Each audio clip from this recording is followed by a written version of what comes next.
یہ سوال ہمیں مبارک بسرا صاحب نے انہوں نے فارورڈ کیا تھا یہ سوال. وہ کہتے ہیں کہ کسی یورپ کے کسی ملک سے ایک عزیزہ نے یہ پیغام دیا کہ انہوں نے اپنی بیمار بہن کی طرف سے قرآن کریم کا دور مکمل کر لیا ہے.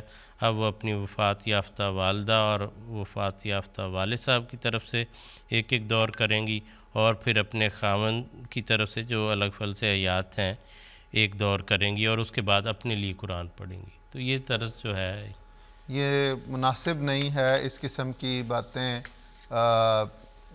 پچھلے دن کل ہی حضرت صاحب کی خدمت میں ایک معاملہ پیش ہوا تو اس پہ کسی نے یہ پوچھا تھا کہ روزے رکھے جا سکتے ہیں میت کی طرف سے.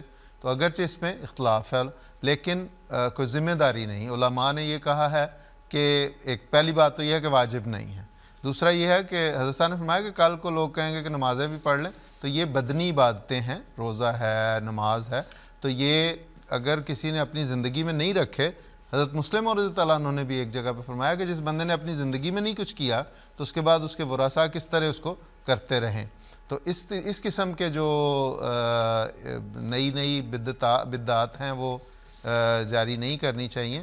قرآن کریم اگر کسی نے اپنی زندگی میں پڑھا ہے تو اس کا ثواب اللہ تعالیٰ اسے دے گا. ہاں چندے وغیرہ صدقات وغیرہ دیے جا سکتے ہیں, کھانے کھلائے جا سکتے ہیں, اس میں کوئی حرج کی بات نہیں. یہ جو یعنی جس سے مخلوق خدا کو فائدہ پہنچتا ہے تاکہ وہ دعائیں کریں اور وہ مخلوق کو جو ہے وہ فائدہ پہنچے.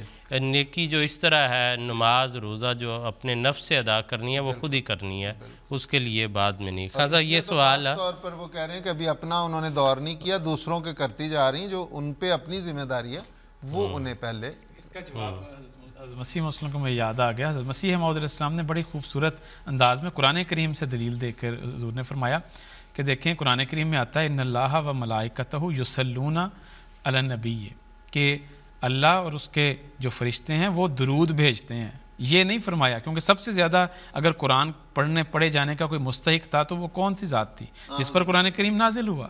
محمد مصطفیٰ صلی اللہ علیہ وسلم کی ذات تھی. لیکن قرآن کے بارے میں فرمایا کہ قرآن کریم میں فرمایا کہ وہ درود تو پڑھتے ہیں, لیکن یہ نہیں فرمایا کہ قرآن پڑھ کر آن وسلم کی خدمت میں بھیجتے ہیں یا قرآن کے ذریعے سے آن وسلم کو ثواب پہنچاتے ہیں. ایسا نہیں ہے, درود شریف پڑھنا ہے. تو اسی طرح وفات یافتہ کے لیے بھی دعائیں کرنی ہیں اور نیک اولاد کی نیک دعائیں دراصل وفات یافتہ کو پہنچا کرتی ہیں.